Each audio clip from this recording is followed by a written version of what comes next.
आपको सीधे लिए चलते हैं भुज, जहां पर राजनाथ सिंह मौजूद हैं, संबोधित कर रहे हैं। आत्मनिर्भर भारत के संकल्प के कारण भारत शस्त्रों का सिर्फ कंज्यूमर ही नहीं, शस्त्रों का केवल उपभोक्ता ही नहीं, बल्कि मैन्युफैक्चरर और एक्सपोर्टर भी बन रहा है। साथियों, शस्त्रों की पूजा का यह दिन केवल हमारे व्यक्तिगत जीवन तक सीमित नहीं है, बल्कि हमारे राष्ट्रीय जीवन से भी गहराई से यह जुड़ा हुआ है। जब एक राष्ट्र के रूप में हम अपने शस्त्रों का सम्मान करते हैं, तो हम केवल हथियारों का नहीं, बल्कि हम अपनी सामूहिक शक्ति, अपनी सुरक्षा और अपनी स्वतंत्रता का भी सम्मान कर रहे होते हैं। भारत जैसे विशाल और विविधता से भरे राष्ट्र के लिए शस्त्रों का महत्व और भी बढ़ जाता है, क्योंकि हमारी सीमाओं पर जो चुनौतियां हैं, उनका स्वरूप कभी आसान नहीं रहा है और ये चुनौतियां भी अलग अलग तरीके से आती हैं। उत्तरी सीमाओं पर भी स्थितियां चुनौतीपूर्ण हैं। पश्चिमी मोर्चे पर भी आतंकवाद का खतरा निरंतर बना हुआ है और हिंद महासागर में भी नई नई रणनीतिक परिस्थितियां बन रही हैं। कभी ये चुनौतियां बाहरी आक्रमण के रूप में सामने आती हैं, कभी आतंकी संगठनों के रूप में आती हैं और आजकल तो साइबर वार और इंफॉर्मेशन वार के रूप में भी चुनौतियां आ रही हैं। साथियों, इस शस्त्र पूजा पर हमें यह भी ध्यान रखना है कि इन सभी चुनौतियों का सामना करने के लिए केवल हथियार ही पर्याप्त नहीं है। इसके लिए मनोबल, परस्पर एकता और विश्वास भी उतना ही आवश्यक है। और पूरा देश इस बात पर विश्वास करता है कि हमारे सैनिकों के भीतर ये सभी मूल्य विद्यमान हैं और मुझे गर्व है कि हमारी सेनाओं ने बार बार यह सिद्ध किया है कि केवल शस्त्रों की शक्ति पर नहीं, बल्कि अपने साहस और अपने संकल्प की शक्ति पर भी विजय प्राप्त करती है। साथियों, आज 2 अक्टूबर भी है। आज विजयदशमी के साथ साथ गांधी जयंती भी है। जब मैं मनोबल की बात कर रहा हूं, तो स्वाभाविक रूप से हम सबका ध्यान महात्मा गांधी जी की ओर भी जाता है। वह तो अपने आप में मनोबल के ज्वलंत उदाहरण थे। उनके पास दुश्मन से लड़ने के लिए सिवाय मन की शक्ति के अतिरिक्त और कोई भी हथियार नहीं था। इसके बावजूद उन्होंने उस समय की सबसे शक्तिशाली साम्राज्य को घुटनों पर ला दिया था। फिर हमारे सैनिकों के पास तो शस्त्र भी है और मनोबल भी है और हमारे सामने तो कोई चुनौती टिक ही नहीं सकती है।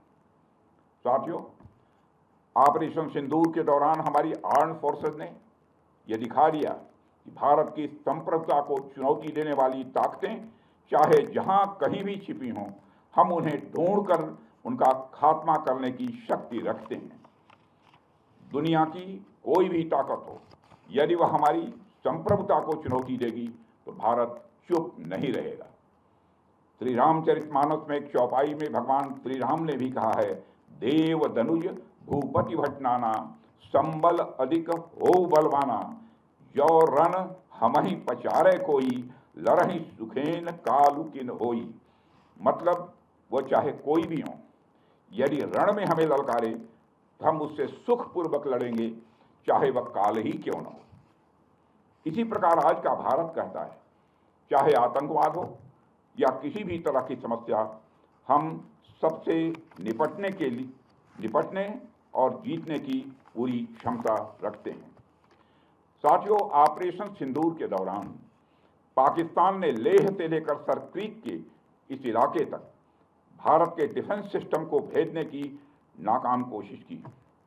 भारत के डिफेंस सिस्टम को उन्होंने भेजने की एक नाकाम कोशिश की, जबकि भारत की सेनाओं ने अपनी जवाबी कार्रवाई में पाकिस्तानी एयर डिफेंस सिस्टम को पूरी तरह से एक्सपोज कर दिया और दुनिया को यह भी संदेश दे दिया कि भारत की सेनाएं जब चाहें, जहां चाहें और जैसे भी चाहें पाकिस्तान को भारी नुकसान पहुंचा सकती हैं।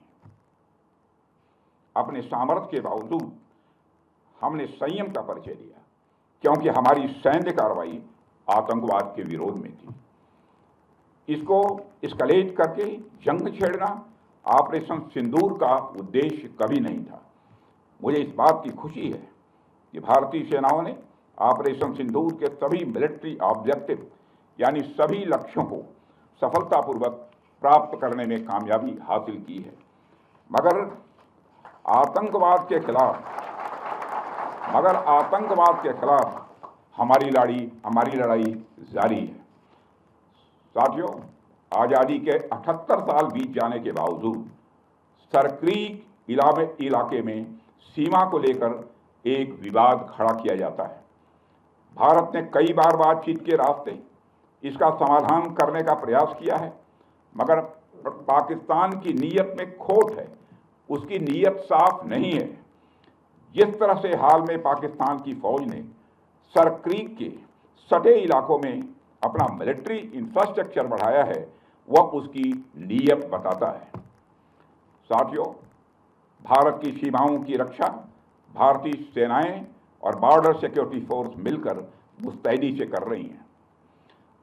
अगर सरक्रीक इलाके में पाकिस्तान की ओर से कोई भी हिमाकत की गई तो उसे ऐसा करारा जवाब मिलेगा कि इतिहास और भूगोल दोनों बदल जाएंगे मेरे साथियों। और 1965 की जंग में भारत की सेना ने लाहौर तक पहुंचने का सामर्थ्य भी दिखाया। आज 2025 में पाकिस्तान को याद रखना चाहिए कि कराची का एक रास्ता क्रीक से ही होकर गुजरता है। साथियों, आज जब हम यहाँ शस्त्र पूजा कर रहे हैं तो हमें माँ दुर्गा के उस स्वरूप को भी स्मरण करना चाहिए जब सभी देवताओं की शक्तियों का सम्मिलन हुआ और वह दिव्य शक्ति के रूप में प्रकट हुई। माँ दुर्गा इस बात की प्रतीक है कि जब विभिन्न शक्तियाँ एकजुट होती हैं तभी असुरों का संहार संभव हो पाता है। इसमें हमारी नेशनल सिक्योरिटी इंफ्रास्ट्रक्चर के लिए भी एक मैसेज है। थल सेना, वायुसेना और नौसेना, ये तीनों ही सेवाएं और हमारे बीएसएफ हमारी यह शक्ति के स्तंभ हैं। जब ये सभी मिलकर कार्य करती हैं तभी हम हर चुनौती का प्रभावी ढंग से सामना कर सकते हैं। और हमारी सरकार लगातार अपनी सेनाओं के ज्वाइंटनेस पर भी बल दे रही है। साथियों, आज भी हमें ज्वाइंटनेस का ही एक उदाहरण देखने को मिला है। एक्सरसाइज वरुणास्त्र द्वारा हमारी सर्विसेज की संयुक्त क्षमता का प्रदर्शन देखकर मुझे पूरा भरोसा हो गया कि हम हर चुनौती का सामना करने के लिए तैयार हैं और दुश्मन के हर इरादे को नेस्त नाबूद करने के लिए पूर्ण रूप से तैयार हैं। साथियों, यह हमारी सेनाओं का ज्वाइंटनेस ही था जिसने ऑपरेशन सिंदूर को रिकॉर्ड समय में अंजाम दिया था। और मैं आज इस अवसर पर ऑपरेशन सिंदूर की सफलता पर अपने वीर जवानों और अधिकारियों को विशेष रूप से बधाई देना चाहता हूं।